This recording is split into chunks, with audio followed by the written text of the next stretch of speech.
ایک مومن کے لیے نماز تو سندیسہ ہے وصل محبوب کا، محبوب کی چوکھٹ میں حاضری کا ایک موقع ہے جو نماز کے ذریعے سے نصیب ہوتا ہے۔ تو اگر کوئی شخص نماز کو اپنے لیے بوجھ سمجھتا ہے تو پھر وہ محبوب کی ملاقات کی اہمیت کو ہی نہیں جانتا۔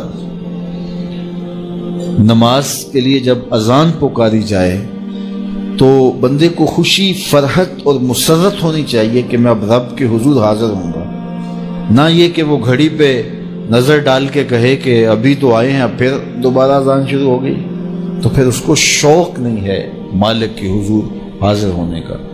حضور علیہ السلام تو جب حضرت بلال حبشی کو نماز کے لیے اذان کا کہتے تو یہ ارشاد کرتے، ارحنا یا بلال، بلال اٹھو اور ہمارے دل کو راحت پہنچا دو۔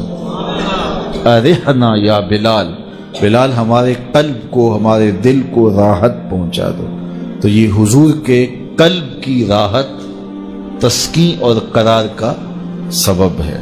آقا کریم علیہ السلام نے معراج کی شب جہاں بہت سارے لوگوں کو عذابوں میں مبتلا دیکھا تو ایک شخص کو دیکھا، رجل مغیب فی نور العرش، کہ وہ عرش کے نور میں غائب تھا، اس کے اطراف میں نور ہی نور تھا اور وہ نور میں ڈوبا ہوا تھا۔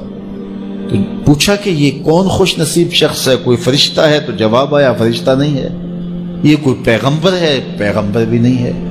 تو یہ کون شخص ہے کہ جو انوار الہیہ کے حصار میں ہے اور ہر طرف نور ہی نور پھیلا ہے؟ تو جواب ملا کہ آپ کی امت کا یہ وہ فرد ہے جس میں 3 خوبیاں تھیں۔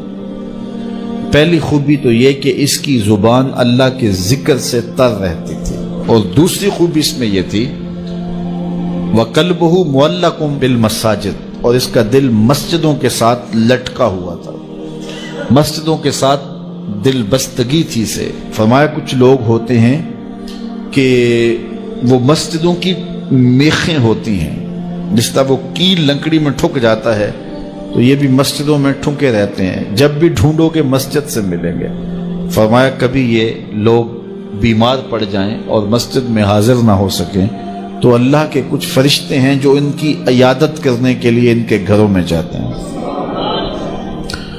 تو مسجدوں کی حاضری، مسجدوں کی تعمیر میں دلچسپی، مسجدوں کی آباد کاری کے لیے کوشش، مسجدوں کی صفائی ستھرائی کا اہتمام و التزام، مسجد کی تعمیرات کے مراحل میں دن رات ان سے وابستہ رہنا، یہ خوش نصیب لوگوں کا مقصود ہے۔ فرمایا کہ اللہ کے گھر وہی تعمیر کرتے ہیں جو اللہ اور پچھلے دن پر ایمان لاتے ہیں۔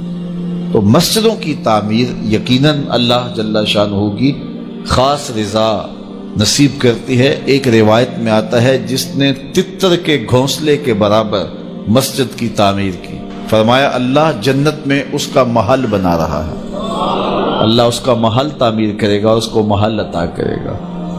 تو یہ تعمیر مسجد یہ خوش نصیب لوگوں کا مقصود ہے۔ تو مسجدوں کی آبادی اور مسجدوں میں وابستہ رہنا اور دل بستہ ہونا مساجد کے ساتھ، یہ خوش نصیب لوگوں کا مقصود ہے۔ تو بدبخت لوگوں کو یہ سعادت نصیب نہیں ہوتی۔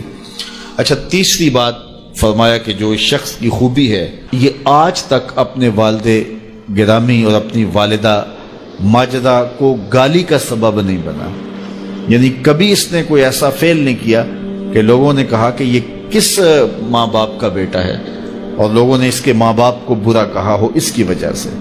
تو یہ 3 خوبیاں اس شخص کے اندر پائی جاتی ہیں، اور آج یہ اللہ کے عرش کے نور کے سائے میں اپنے آپ کو کھڑا ہوا پا رہا ہے۔ تو جن کے سر نماز سے بوجھل رہیں، مسجد کی حاضری جن کے لیے شوق ہو اور مسجد میں آتے ہی نکلنے کے لیے کوئی راستے ڈھونڈ رہے ہوں، تو انہیں اپنے اندر اترنا چاہیے۔